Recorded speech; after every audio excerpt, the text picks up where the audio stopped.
Hello students, मैं Sunita ma'am. बेटे आज हम प्रोज का second chapter a letter to God पढ़ेंगे। भगवान के नाम एक पत्र। इसके राइटर हैं G.L. फ्यूंटस। ओके बेटे, अब हम चैप्टर स्टार्ट करते हैं।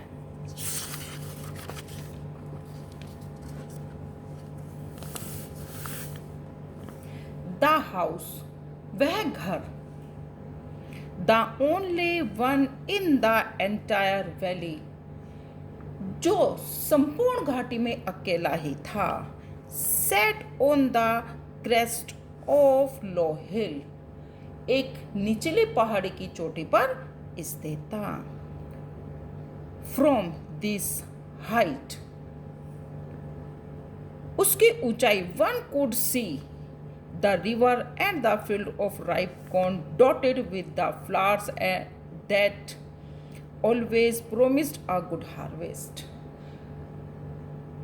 उस ऊंचाई से, जहाँ पर बेटे वो घर था, उस ऊंचाई से कोई भी व्यक्ति नदी, पके हुए अनाज के खेत देख सकता था।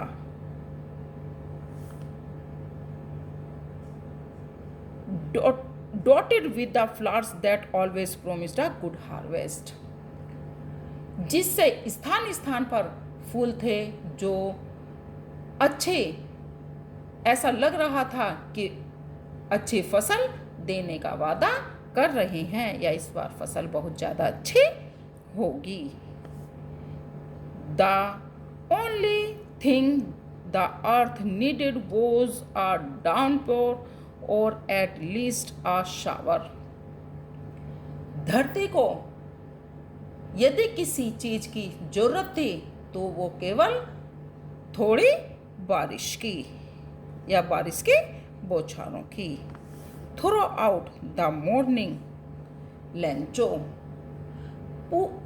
सुबह के समय Lencho, who knew his field intimately, जो अपने खेतों को अच्छी तरह से जानता था, had done nothing else but seen the sky towards the northeast,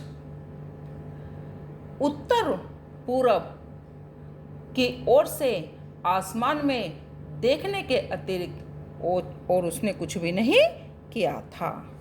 Now, अब we are really going to get some water, woman। अब औरत मतलब अपनी वाइफ से कहता है कि अब हमें बस थोड़े से पानी की या बारिश की जरूरत है। द वुमेन, वह औरत, हु वॉज प्रिपेयरिंग सपर, जो खाना तैयार कर रही थी, रिप्लाइड, उत्तर दिया, यस हाँ, गॉड विलिंग, जैसा भगवान चाहेंगे। The older boys were working in the field, बड़े लड़के खेत में काम कर रहे थे।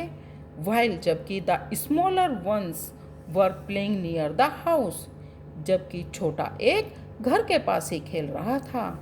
Until the women call to all them, तब उस औरत ने उन सभी को बुलाया। कम फॉर डिनर, खाने के लिए आ जाओ। It was during the meal that, just as Lencho had predicted, खाना खाने के समय, जैसे कि लेंचो ने बताया था या भविष्यवाणी की थी, big drop of rain began to fall, बारिश की मोटी मोटी बूंदें पड़ना शुरू हो गई।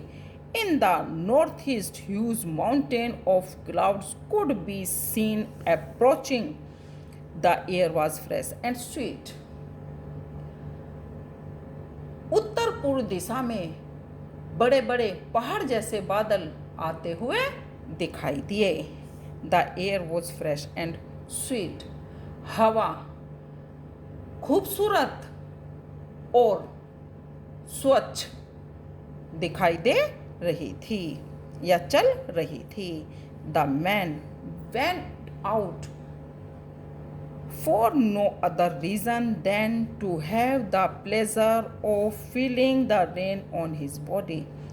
वह आदमी बाहर आ गया, उसके पास और कोई कारण नहीं था, केवल वह अपने शरीर पर उन पड़ती हुई बारिश की बूंदों का आनंद उठाना चाहता था.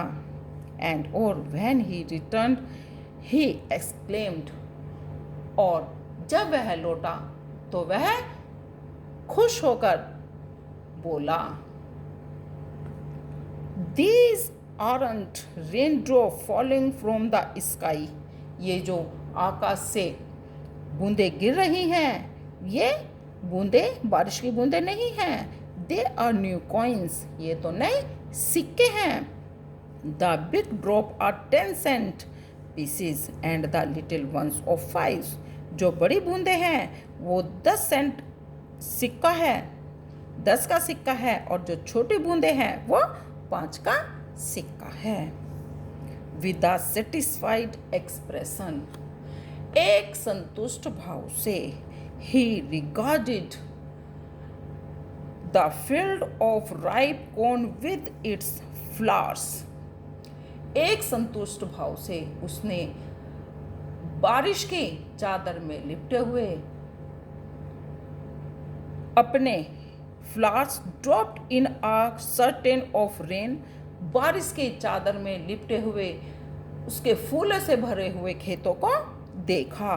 बट सडनली, लेकिन अचानक, a strong wind began to blow and along with the rain very large hail stones began to fall. लेकिन अचानक ही तेज हवा चलने लगी और बारिश के साथ साथ बहुत बड़े बड़े ओले गिरने लगे. These truly did resemble new silver coins. ये वास्तव में चांदी के सिक्के के समान दिखाई दे रहे थे. The boys, वह लड़के, exposing themselves to the rain, जो run out the collect the frozen pearls, वह लड़के बाहर उस बारिश में निकल कर आ गए और उन ओले के टुकड़े जो पड़ रहे थे उनको इकट्ठा करने लगे. बेटे, इन्हें कहा गया है फ्रोजन पर्ल्स. ओलों को यहाँ पर मोतियाँ बताया गया है कि मोतियों को इकट्ठा करने लगे, बर्फ के मोतियों को. It's really getting bad now. अब वास्तव में बुरा हो रहा है. एक्सक्लेम्ड द मैन, आदमी ने विचारपूर्वक कहा. आई होप, मैं आशा करता हूँ, इट पासिस क्विकली, कि यह जल्दी ही बीत जाएगा. It did not pass quickly, यह जल्दी नहीं बीता. फॉर एन आवर, 1 घंटे तक, the hell rained on the house, बारिश और ओले घर के ऊपर, द गार्डन, बागीचे में, द हिल साइड, पहाड़ी पर, द कॉर्नफील्ड, अनाज के खेतों में, ऑन द होल वैली, और पूरी घाटी में पड़ते रहे. द फील्ड वॉज वाइट, जो खेत है वह सफ़ेद हो गया. एज, जैसे कि, इफ कवर्ड विथ सॉल्ट, जैसे कि उसको नमक से ढक दिया गया हो. Not a leaf remained on the trees, पेड़ों पर एक भी पत्ता बाकी नहीं बचा. The corn was totally destroyed, पूरा अनाज समाप्त हो गया या नष्ट हो गया. The flowers were gone from the plants, पौधों पर से फूल झड़ चुके थे. Lencho's soil was filled with sadness, Lencho की आत्मा पूरी तरह से दुखी हो गई या दुख से भर गई. वहन, जब, द स्टॉर्म हैड पास्ड, जब तूफान रुका. He stood in the middle of the field and said to the sons, तो वह अपने खेत के बीच में खड़ा हुआ और उसने अपने लड़कों से कहा, a plague of locusts would have left more than this. एक टिड्डी के दल के हमले के बाद भी इससे ज्यादा बच जाता। The hail has left nothing. ओलों ने कुछ भी वापस नहीं छोड़ा। This year we will have no corn. इस साल हमारे पास बिल्कुल भी अनाज नहीं रहेगा या बचेगा।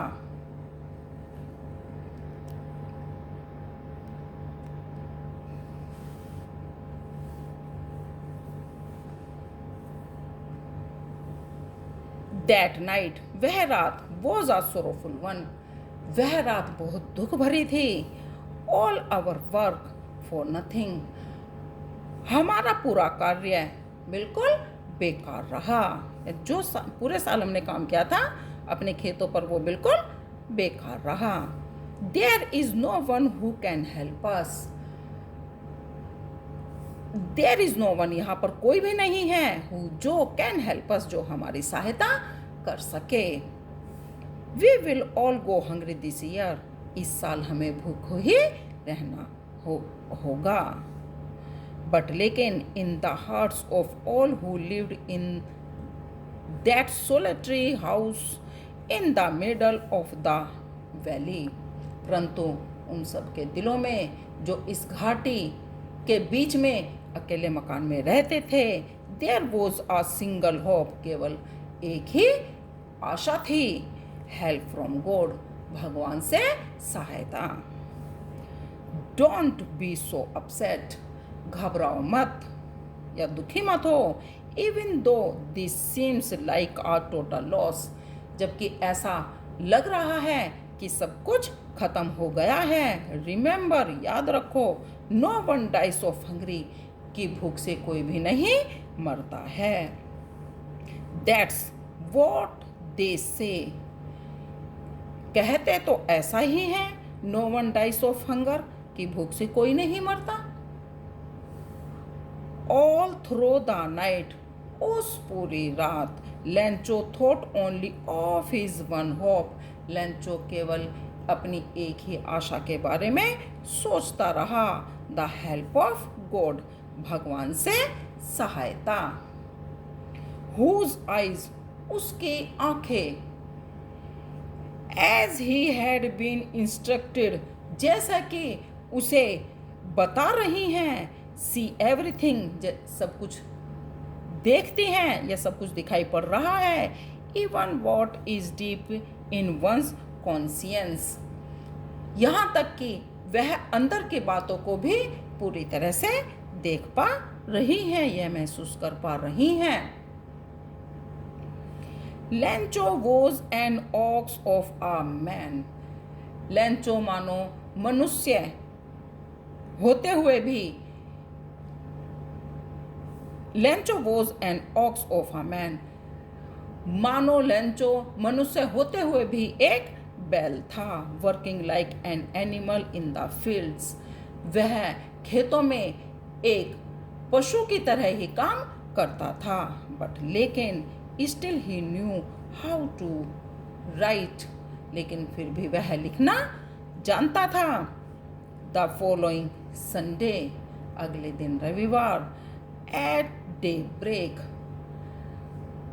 अगले दिन रविवार, जो at daybreak, the following Sunday, at daybreak, अगले दिन रविवार को, he began to write a letter, उसने एक पत्र लिखने लगा।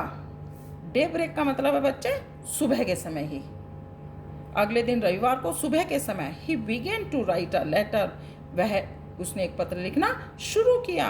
विच ही हिमसेल्फ, जिसको वह खुद या स्वयं वुड कैरी टू टाउन, शहर लेकर जाएगा, and place in the mail, और उसको खुद ही डाक में डालेगा।